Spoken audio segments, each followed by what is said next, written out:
Welcome back, everybody, to another episode of Candidly with Coffee. Hey, we're back. Happy Monday. Happy Monday.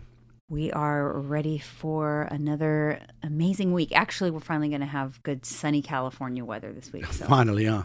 so I'm Real happy world about problems. that. Yeah, I'm happy Sunshine. about that. We went to the movies this weekend and saw Transformers.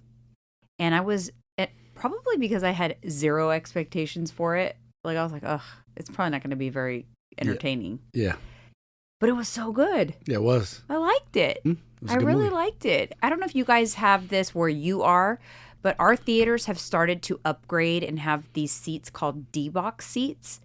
And it's literally like a ride at Universal Studios. Yeah, you feel it shaking It side to side. moves and there's good sound and very cool. Yeah. Very cool. My brother said they got him in San Diego because I told him that we went to with Transformers. I go, make sure you get the theater with the good seats that shake. D-Box or whatever like you call Yeah. them. So he said, So yeah, we got good. theaters like that too. So that's cool. It was really good.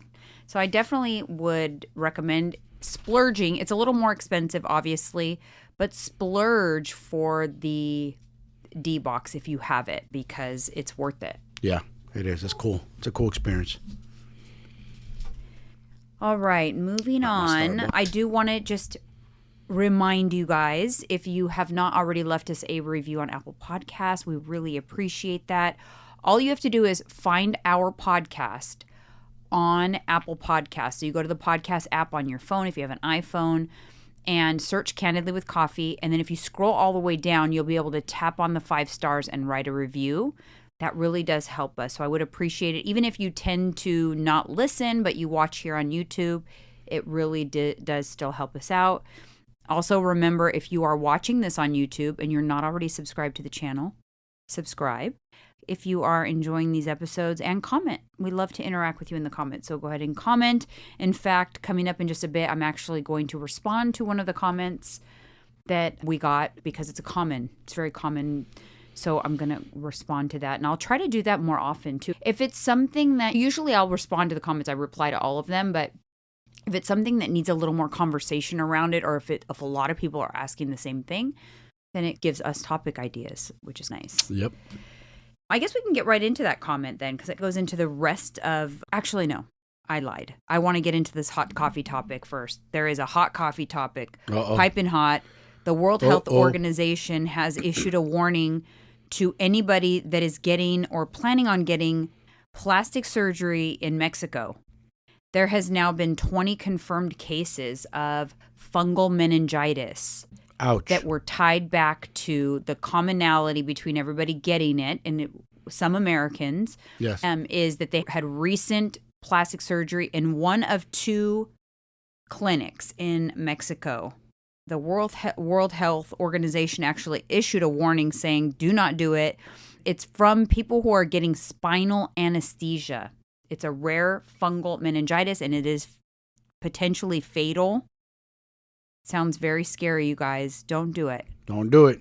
Don't mess around with your health. It's just not worth it to me. It's not. I know you're trying to save $1, And but I'm man. not judging because I can tell you I once was someone that would have been all for it. Going to Mexico, getting surgery, cheap surgery. I don't know what happens. You get older and you get more, you value your life a little more or something. Yeah. You know what I mean? What happens? You start thinking about, wait a minute, my kids are getting older. I'm gonna be a grandma someday. I want to be around, you know, because you're still young. I don't like. I used to just do things Without thinking twice. without that were dangerous, and I wouldn't even think twice. I felt not that I just felt invincible. Yeah, I guess everybody goes through that. I don't know, but now I can honestly say I would not do Because you that. stop and you analyze, you rationalize, like, wait a minute, I'm not your young gun no more. Let me just try to look at it. Is it worth it? Is it worth it? Yeah. Risk versus reward. Yeah, like That's is what it it's worth got. it? And there was another person, she was on the Wild and Out show, another famous person. She Yep. was getting surgery by a reputable, like an actual surgeon. I'm not sure if he was board certified, but it was in the US, Mommy Makeover. And she died from complications of her surgery. Had 3 young kids. Yep. Jackie O. Her name, her like Jackie O, I stage think. name That might be. is Jackie O. Yeah. Popular like on Instagram, and she was documenting her procedures. Yep. She actually took a picture with her doctor right before, and she goes, "Stay tuned for the updates," and she passed away. You see what I'm saying? These women go into this thing. I'll see you on the other side when we come out of this. There's no guarantee, though.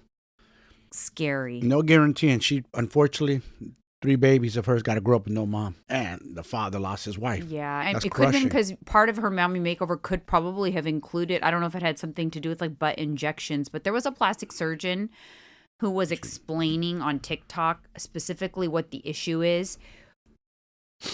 It's blind procedures. You should never go to a doctor, even if it's a board certified plastic surgeon who's doing those blindly. They have to do the injections under ultrasound where they can see precisely where they're injecting. Gotcha. Instead of guessing. Yeah, you shouldn't. You don't want to go to a. So that's something. If it's something that's very important to you, maybe that's something to think about. Find a surgeon that does it with the technology of, they can see up on the screen as they're putting in the needle exactly, and they place the material exactly where it's supposed to go, and not guessing blindly. You're right. Because there's a lot of vessels in the butt that lead directly to the heart and the lungs. I want to know, since we're on this topic, is what the hell gave women, any women that's doing it, the thought process in their brain, like, oh, I can do this, inject women with this stuff into their butts. We never went to school for medical anything. You're not even probably a nurse. You're talking about the people who are doing it illegally. Yes. What the hell gave them, who told them, hey, we could do this? Like, what went through their mind to think, I think I could do this and make a business out of it? And a lot of them made a lot of money on it. Yeah. And unfortunately for them, some of them don't kill people, but a lot of them end up staying in long enough, someone dies. One of their patients or their clients ends up dying. We saw an entire documentary on it one time. Remember? Mm-hmm. They were going into the clinics. They were literally like herding cattle. They were doing dozens and dozens of procedures out of clinics. And the math wasn't adding up. The math wasn't mathing because there's one surgeon. There's only so many hours in a day. How is he doing 20 procedures a day? Impossible. Because he wasn't. He would go into the room, start things, move to the next room, move to the next room, move, like they were like, wow. But the physician's assistants were the ones who were, they did like a sting operation. Remember we watched that show? It was like on Discovery or something. It was very good. But it was about like these injection clinics and BBLs that they were doing in Miami, and they were not copacetic because it wasn't the doctor doing the procedures. It was like physician's assistants and medical assistants, and even in one case it was like the office girl was in the surgery suite. Dude, that's super illegal. Crazy stuff was happening. Just be careful. That's all. Just be careful.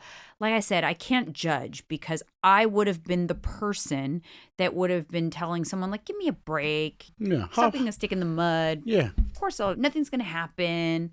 I was that person before. But I just think now I just think about things a little differently, and I don't know. Gotta be careful.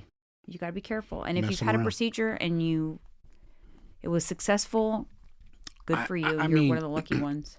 Kanye West's mother died of complications doing a procedure. I don't know exactly what she was doing. I know that listen, when I got my breast implants, I had to get an EKG. I think they're skipping steps. Not the money hungry doctors, even in the States, current like local doctors, they're skipping really important steps that they used to take. You had to get an EKG, you had to get your blood work. You had to get your blood work done. But like even at the vet, I had to get Cookie's blood work done before they operated on her, just to make sure that everything was looking good. Because those are precautions that are taken to make sure you are healthy to be under anesthesia. Yes, exactly. I feel like a lot of these plastic surgeons nowadays, they're trying to cut corners and cut costs, and they're eliminating some of that pre-stuff that really helps increase the chances of a successful procedure. Because you got to think about it. If someone gets put under anesthesia, but the doctor doesn't notice they have a weak heart. Maybe the patient doesn't even know it. Exactly. And that's all it takes. I've been under anesthesia, and coming out of that is rough. So I know someone here. I feel like I always have a story. I swear they're all true stories, but I do, even if the person is not a friend anymore or whatever, associate. I am a vault, and people like, I don't reveal identities and stuff like that. Would never no need for that. Spill the dirt on that kind of stuff. However, I do did know someone who had a plastic surgery procedure, and she had a very serious known heart condition. Very serious. Yeah. Like to the point where she will probably need more serious heart surgeries in her lifetime. It's a young girl. And she got several plastic surgery procedures and lied to the doctor about, because it is, even though he didn't require an EKG, although he should have, he didn't require an EKG and like stuff beforehand, like some doctors do. But he did have it on his questionnaire. Have you had heart issues, heart failure, things like that? And she lied on it. Damn. Because she wanted her procedure so bad. And I remember thinking, that is not a good idea. Like, is that important to you? Super fire. Is that really that important to you? Apparently it is, babe. Women really risk their life for it. And look what's happening. Knock on wood, she was fine. She didn't have any complications. She was fine. Yeah. But that's scary. That's very scary. I don't think that was a smart move. And even now, looking back, as I'm older, this is over a decade ago, I'm thinking that was a really bad move. But at the time, I even thought of it then. But I think now I would do more. You would double down. Yeah, to stop it. Yeah. You cannot do this. You cannot lie. That's like you. I got a midlife crisis, and I go, I'm going to go skydive, but I don't need an instructor. Let me do it on my own. And you go up there, and you're 50-50 that chute's going to open. That's the thing. Well, no, it's like you're lying. It's if you go skydiving, and they're going, oh, we're going to teach you, and we're going to go with you. And you say, no, I'm a licensed skydiver. I'm an expert. I don't need it, but you're lying. I've had 1,000 jumps or something. Because I ask you how many jumps. Because that's not fair. It's a bad idea for you, but it's also not fair to the doctors. That's like probably... It's probably you could be liable in some way for lying to the doctor, because that's not fair to put yourself in that situation where he doesn't know what he's really working on here. And then what happens when the patient doesn't make it, has complications, and then they go and do autopsy, and then they find the heart issue, like, wait a minute, you didn't catch this, but she didn't admit, and that's why the questionnaire is yeah, that's where, the family would do malpractice, but then the doctor would be all, but look at her paperwork, and then the family will say, oh, that's false paperwork, and this is how this, you should have had an EKG, and the lawyers get, why don't you do, of course, that's why it gets ugly and sticky. They're like, you used to do EKGs, you don't anymore. I don't know. I don't know if we have doctors listening to us, but play it safe, you guys. If there's any doctors listening to us, don't mess around. Cross the T's and dot the I's. It's not worth cutting costs. Not worth it. You could lose everything. You know what I'm saying? Your house, your business, your license to practice, everything. Mm-hmm. Just like that. You could be on top 1 minute and boom, fall from grace. One bad lawsuit. That's just absolutely crazy. All right, so let's do a comment corner and talk about this comment that I got on YouTube. Shout out to Lori Delgado. She was commenting actually on a full day of eating post, and she mentioned that she has hypothyroidism, menopause. She's 54. She never feels hungry and doesn't eat enough. She works out regularly, gets lots of sleep, but is still gaining weight. So let's unpack that a little bit. So for one, first and foremost, so let's get this off the table. If you have hypothyroidism and it's treated, you should be okay in terms of your metabolism if you're taking medication for it. Yeah. But if you have diagnosed hypothyroidism and you are not taking medication for it, your metabolism is significantly slower than somebody else, 20% slower. Yep. So you're burning approximately 20% less calories per day. Like as your basal metabolic rate. So let's just keep a simple number, right? If your basal metabolic rate, meaning the calories you burn at rest, is 1,000 calories a day, and you have hypothyroidism that's untreated, yours would be more like 800 calories a day. Yep. So that's the difference that we're working with. So something to keep in mind, because that could definitely be affecting your ability to lose weight. But let's take hypothyroidism out of the equation, because let's assume that you're being treated for hypothyroidism. And I'm addressing this comment because I feel like so many people are in the same boat. The perception is when you're in you're older now, you're in menopause, you don't feel like you're eating enough and you work out, but you don't lose weight. In fact, you gain weight very easily. Why is that? For one, are you tracking calories? Because you may be not eating very much in volume, but the perception is that you're eating very little, but you're probably eating very calorie dense things that add up quickly, and then they're low volume. Yep. Some things don't, like you say, you got to stretch. Right? Let's start with donuts. Donuts are super calorie dense. Yes. 200 to 300 per. But they don't even fill you up at all. Yeah. You know? You can eat half a dozen like it's nothing if you sat there and not paid attention. Or let me give you an example of somebody who feels like they don't eat a lot. They maybe eat little tiny meals or whatever, but maybe they have a jar of nuts on their desk and they snack on almonds all day throughout the day. You could eat 1,000 calories worth of almonds and it feels like you didn't eat very much. Maybe you had a hard-boiled egg for breakfast. Maybe you had a light lunch, a light salad, and then a dinner, light 300-calorie dinner, but you had 1,000 calories. Literally, it's not that many almonds to eat 1,000 calories. No. Every 10 almonds is about 150 calories. Because you used to count them when you were competing. I do. It was on your menu plan. I remember, like you're allowed 7 almonds with your menu. Yeah, is that sad? I had to count my almonds. Yeah. But yeah, about 10 almonds is 150 calories. And let me tell you, 10 almonds is just one little. Yep. One little. Quick. You do that 5 times a day and you're at 1,000 calories. How did this happen? And you. I don't know. I only ate a little bit. No. People play all dumb. And I'm not saying, obviously, the person who made this comment is doing what I'm saying. We're just saying in general. If you are out there and you feel, I really don't eat that much. Because if I can tell you, if I had a nickel for everyone that told me that, I would be a rich lady. Rich.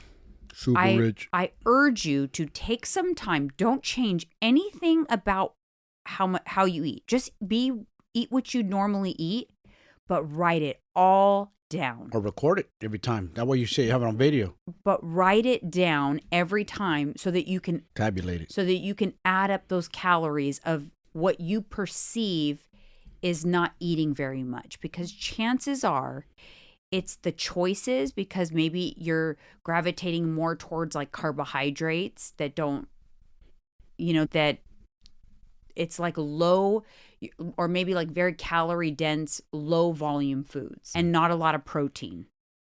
So the perception a lot of times, and especially if you have hypothyroidism and your metabolism is probably a little slower as it is, it doesn't mean you're eating a lot if you gain weight. It just means you are eating in a surplus for your own metabolism.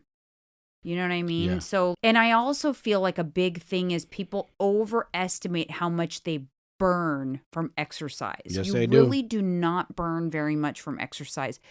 If you exercise for an hour, don't ever think that you're going to burn more than, like, for a woman, average woman, like 200 calories in that hour. If you think you're burning more than 200 calories in that hour, you're probably overestimating it. What's one of your hard ass classes at Orange Theory you burn? Like hard one. 300 calories. You're and that's a hard class. You're going hard. Yeah.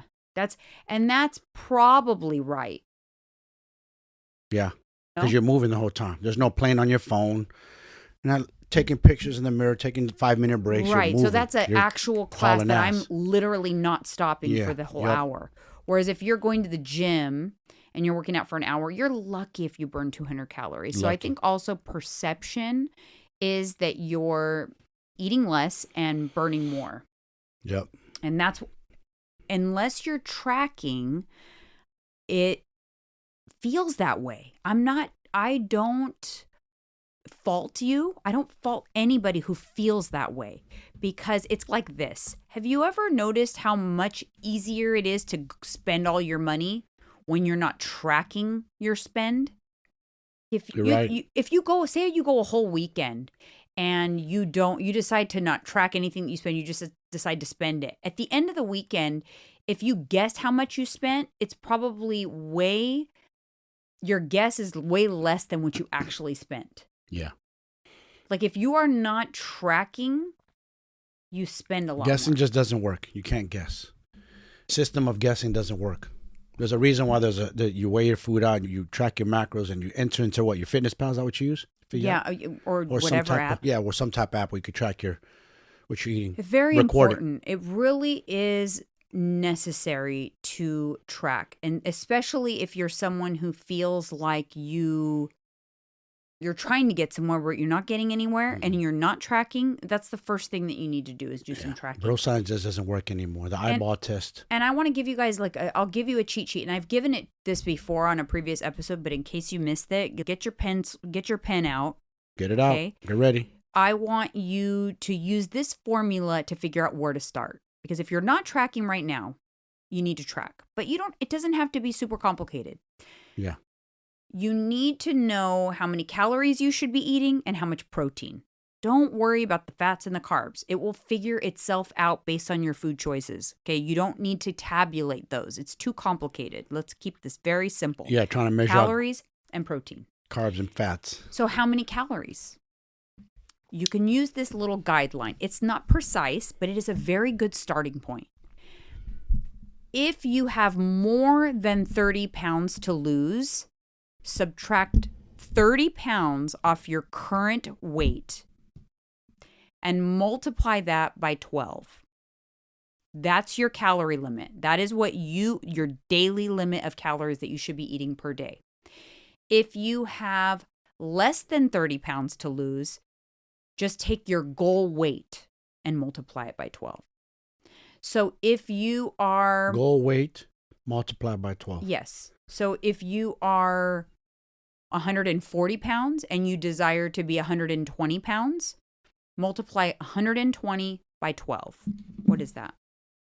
God, you do make it easy. Yeah.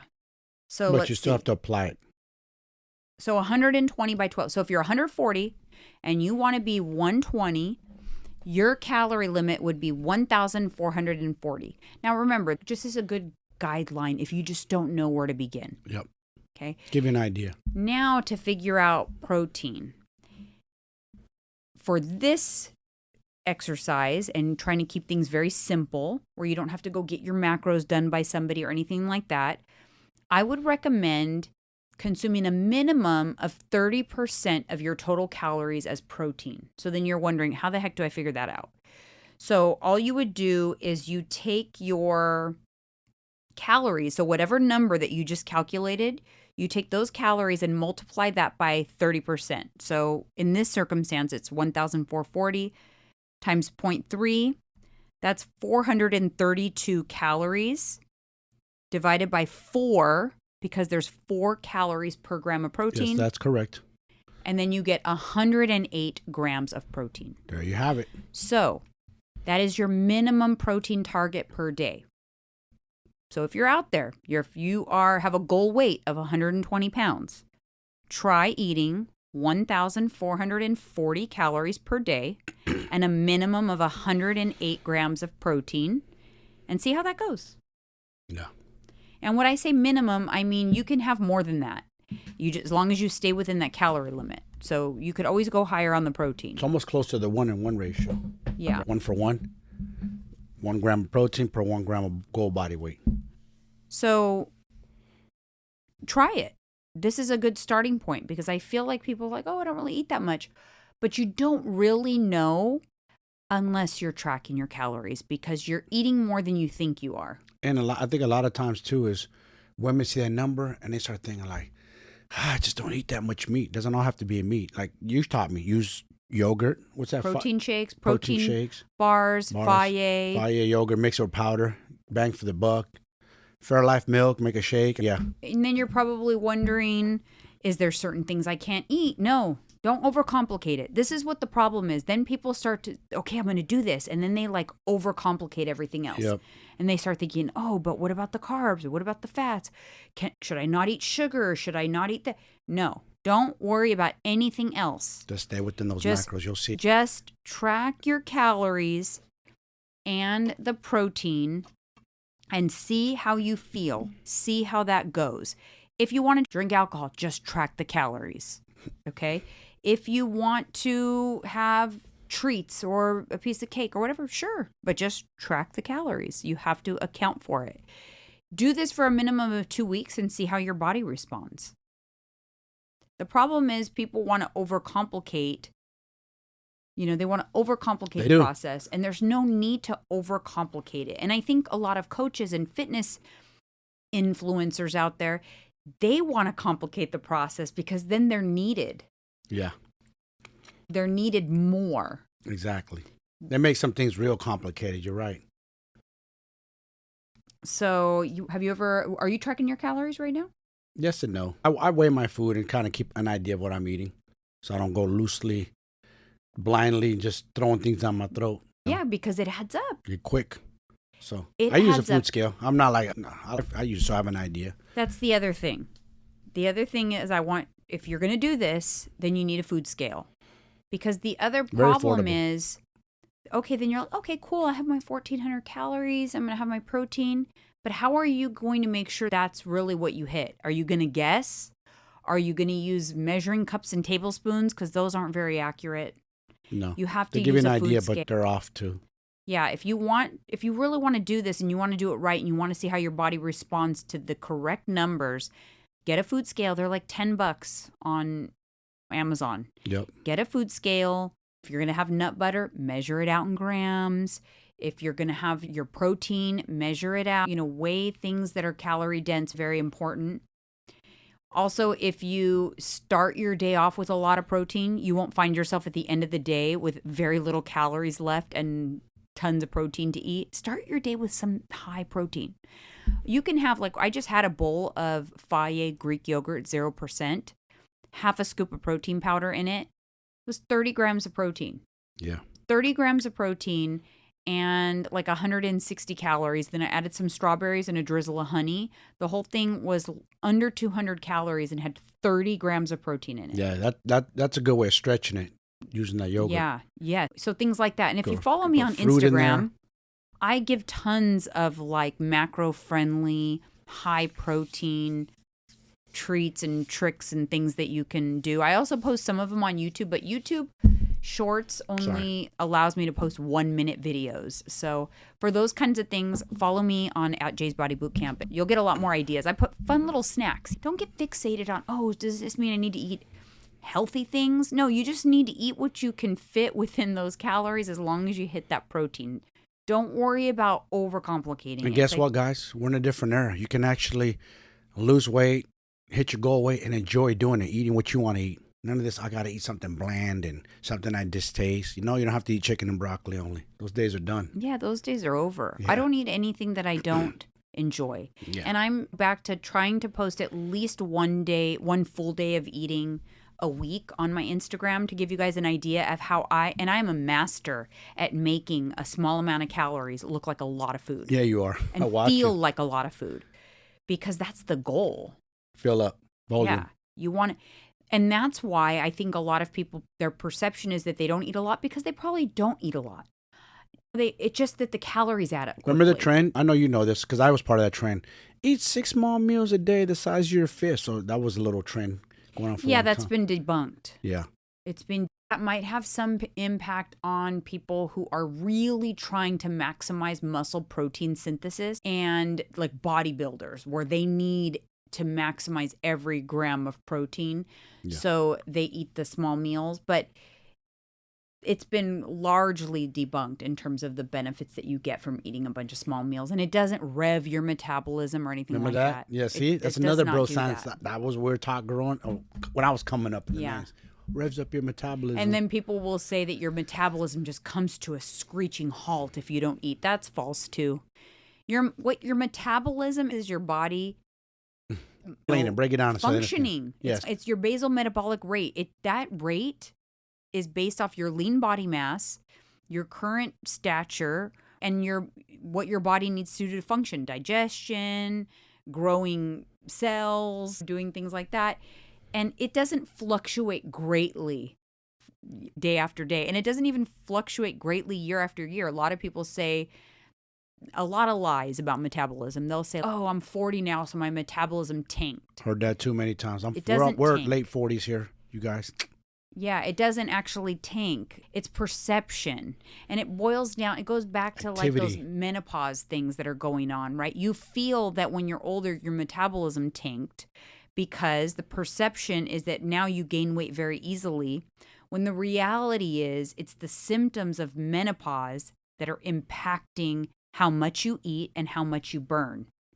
You're eating more and you're moving less because you are being faced with things like lack of sleep and hot flashes and mood swings and low energy.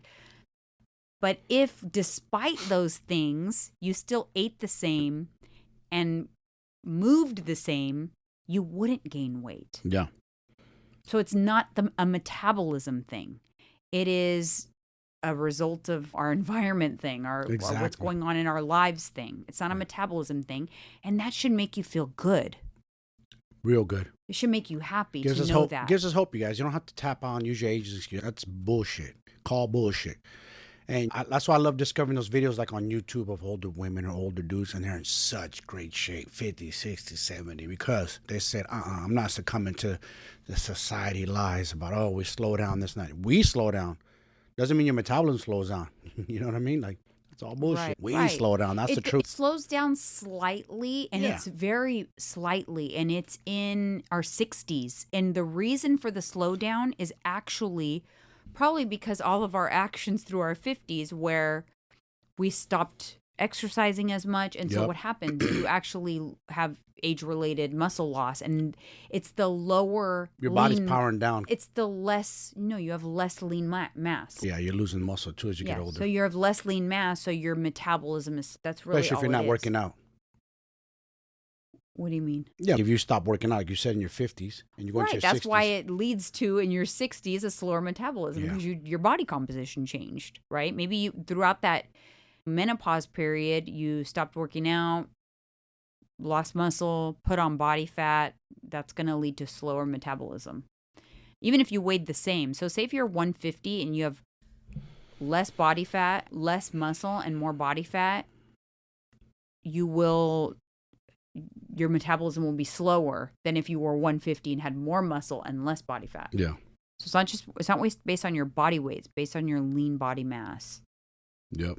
So I think the most important thing is to not overcomplicate it. Sometimes people feel like, okay, I'm going to do this. I'm ready. I'm going to lose weight. You're all fired up. I'm all fired up. Yep. So what happens? They want to do everything. Too much This at once. person who just yesterday wanted to do nothing Yeah. now wants to do everything. The full extreme. Yep. Don't do that. That is a recipe for disaster. You will not be able to sustain it. You will perpetuate this all or nothing mentality. You'll feel like you need to do all the things, or you'll feel like you need to do none of the things. I always say that about people who use, I'm just going to use it because we've seen some people jogging this morning. They look very uncomfortable. People always think, I'm going to jog. It makes me sweat. I'm going to burn all these calories to lose weight. But off balance or struggling. And then they stop. They stop. You're just better off. Just walk. Trust me. You'll be just fine. Walk. Yeah. So Build like, if up you're to like, it. I want to lose weight and I want to be more active, so I'm going to start running every day. No. Have you walked every day yet? Yeah. Start with that first. Kind of like babies. Build up. Right? Do babies take their first step without crawling first? Yeah. No, they crawl first. Yeah. Yeah. All of a sudden, you're not going to go from eating McDonald's, fast food, and every crappy thing under the sun, chicken and broccoli. I'm just throwing that out there because that's a competitor. Chicken and broccoli and super clean. You can't, that extreme does not work. That's why diets fail 95+% of the time. You can't. You have to ease into it, see what you like, see how your body responds. The interesting thing is, for whatever reason, people are so afraid to count their calories. And they rather, okay, I want to lose weight, so I'm just going to eat healthy and exercise. That's so blanket. That's great for your health if you're going to try to make more healthier perception of I'm going to go healthier vegan, choice. vegetarian. That's great if you want to make better choices. But if you're doing this for weight loss, those better choices are not impacting your weight loss unless you're eating less. And if you're not tracking, it's a shot in the dark. It's like playing pin the tail on the donkey. Exactly. And every day you're playing pin the tail on the donkey. So maybe today you ate a little bit less and you were in a deficit, but the next 3 days you eat a little bit more. And at the end of the week, you step on the scale and you're like, man, I'm eating healthy and I'm not losing weight. Forget it. because you're guessing. So if you don't want to, for whatever reason, people rather do that than track calories. It's not that hard to track calories. No, they just don't. They fight it, though. They fight it. I know. It's like a pride thing. I don't know. Or just I don't want to do it. And or they feel like it's just too much work, but it's not. It literally doesn't add much more time to your life. You know what I mean? It just takes not even a minute to weigh your food out on a scale. It's not that difficult, but you have to embrace it. You know, you have to embrace it. You have to accept it and not stop fighting it. I just don't understand why someone would want to guess and just spin their wheels for so long when all you have to do is do a little bit of math. And you know what? If you don't mind eating the same thing every day, once you do the math for one day, you'll be like, sweet. This was perfect today. You know what? I'm just going to eat this exact same thing tomorrow. Yeah. So I don't have to calculate. I don't have to track. That's what I do. If I really like what I ate that day, I'll eat it every day for 4 days. I usually go 4 days in a row where I'm pretty much eat the same thing for 4 days. Well, you see me eat the same thing on repeat. So you don't have to make it super complicated. And I don't want you to make it super complicated. In fact, if you do your little calculation and you figure out what your calories are and your protein is, and you tracking the protein right now is still way too overwhelming for you because you've never done any kind of tracking, just do the calories at first. Once you get comfortable doing the calories, then start tabulating your protein. I just recommend if you're doing just the calories, just at least make sure that you mentally know that you have protein in every meal.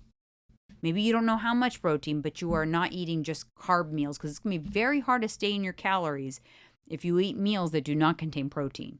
Yeah. Because they will feel like they're empty calories, like they do not do anything for your satiety. Without protein. No getting around that. Chances are these calories are going to make you feel hungry. And guess what? Comes with the territory. If you're in a deficit, chances are you're going to feel hungry. And people think like, also, we've had friends. I'm going to go vegan, vegetarian. They're not tracking. They're going crazy, eating it. Sometimes even more, but think it's vegan or vegetarian. That it's okay. Or I'm on keto. It's okay. I'm not eating carbs, just keto. No. There's a lot of those kinds of perceptions. Yes. I'm just not going to eat any carbs. I'm going to eat fats and protein only. Fats add up very quickly. They're more dense. 9 calories per gram of fat. 9 calories. So if you're on keto, your meals are actually very small. Now they are very satiating because fats and protein together, they're the most satiating macronutrients, and your blood sugar is more controlled. But your meals are actually visually smaller. If you think about a tiny little filet mignon steak, a little 4-ounce steak, it looks this big. It's literally tiny on that huge plate at a restaurant. Yep. It's 500 calories. And that's if you asked for it with no butter. Yeah. If they put the butter on there, that tiny little piece of meat that's made like 3 bites, only like 600 calories. Yeah.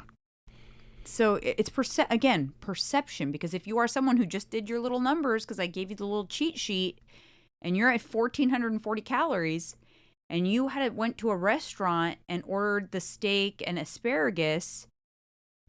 Like I ate clean. I didn't eat no carbs. You just ate half of your calories. And that's if you didn't have a little bit of potatoes or a little bit of anything else. You just ate half your entire day's calories. Yep. Like that. Even though the plate was literally looked like it could feed a 4-year-old. Yeah. That's tiny. Funny. You're right. A 4-ounce piece of filet mignon is tiny. It's tiny. Again, perception. Someone would give themselves a steak and they'd have an 8-ounce thinking it was a 4-ounce. Yeah. They would guesstimate, oh, this looks like about the size of my fist. Guessing doesn't work very well. Nope. Not at all. I think another thing that's a very common thing that people do that are chasing weight loss are people who have had a weight loss transformation already. They've had a very big transformation and then it slipped away from them. And they slip back in old habits or whatever it may be, and they gained weight back, they will forever find themselves chasing that original feeling and that original high. of the original transformation. This is also very common because people, and then the perception is that it's harder this time. That's the perception. But it's not reality. It's not harder. Nothing happened with your metabolism. Nothing changed. What changed is your behaviors and your actions and your ability to adhere. That there's nothing ever compares to that first time you do something. You are by the book. You listen to the coach. You do everything accordingly. And then what happens is you get in your own way and you start to learn the loopholes and the tricks. Yep. And then the second time around, it doesn't feel like it's happening as fast. Gosh, the first time I went on keto, it was so easy. It's because you didn't know anything and you were just doing what you were told, doing what you read, whatever it may be.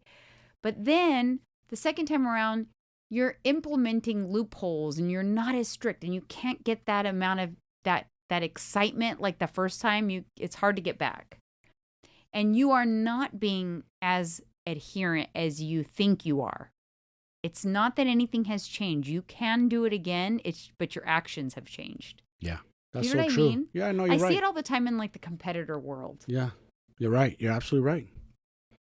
I see it. Because I lost all that weight on keto and I was super lean, felt good, and haven't been as strict since I did that first time. But remember? It's not that you couldn't do it again. No, I know. It's that you... And I am going to do it again. ...have a hard time being as strict again. It's like there's something magical that happens with that first transformation that you're posting about, you're sharing. I actually can see it coming a mile away. When I follow certain people or whatever that maybe they're training for a fitness competition and I can tell they are being super strict. I can tell they are being like, there is no deviating, which is fine. That's the mentality you have to have sometimes. But I also, in my head, I go, ooh, this person's going to have a really hard time when this show is over. Because they know all or nothing.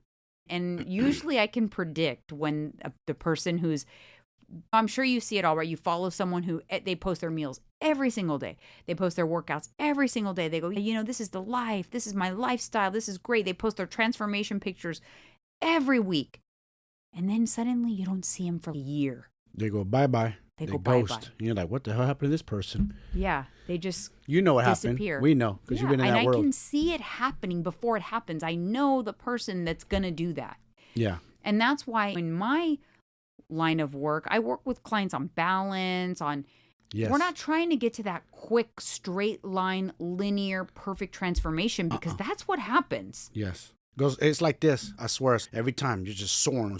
Then you're up there, and then you're like, I'm done soaring, then just kind of and that's what happens and they when just you come lose and boom, that way. Crash and burn. You have to. It's very difficult. It's very difficult to maintain that. Yep. And then you feel like you have to maintain that in order to get that. So you keep trying to get back on the horse and go back to what you once did, and you just fail time and time again because isn't that weird how that happens though? That's something we don't talk about. Like you get there, you've done it. Maybe you've done it a few times. I've done it a few times where I got super lean, tip-top watch and everything. And then for whatever reason, it feels like you can't get there again. We already done it already a few times. Why did we have a mental block? It's a mental block. Yeah. But it's also because the way in which you got there originally was not the right way. That's why. Because you didn't learn the process of it not having to be perfection. It's the all or nothing problem. It's you can only get there if you're doing everything. Yeah. You don't know how to get there being at 80%. You only know how to get there being at 100. Problem is, you don't want to be at 100, but you still want to get there. Yeah. No, you're right. And then you give up because it's different. It doesn't feel as easy this time. It's because your mental state is different too. Yeah. But I see that a lot. I see people chasing that first transformation high, and you'll never really get it back though. It's like a first time thing. But you can transform again, but it just will feel different and it'll be a different path. Yeah. The problem is people keep wanting to do what they did the time before because that's what works. But it doesn't really work, does it? Because if you're having to do it again, did it really work? That's true. Because you didn't stay there. You got there, but you didn't stay there. That's the hard. That's the tricky part. Because You get so there, it really. but The truth is, it didn't really work. You know, I just feel like you're better off. what do you mean by that? It didn't work. Like they got there, but they didn't stay there. Because if you get somewhere, but you can't stay there, and you gain all this weight back, It's a temporary. and you think to yourself, "Oh, I need to do what I did before." Because that's what worked, but you wouldn't have gained all your weight back if it worked. That's true. So you make a good about argument there. Something about what you did needs to be adjusted, or you will be on this vicious cycle of gaining and losing forever. That's the yo-yo diet that nobody wants to be on. But if you want to be just a healthy, fit, balanced person, it has to be balanced. You have to get there in the same way that you plan on staying there. You change it up.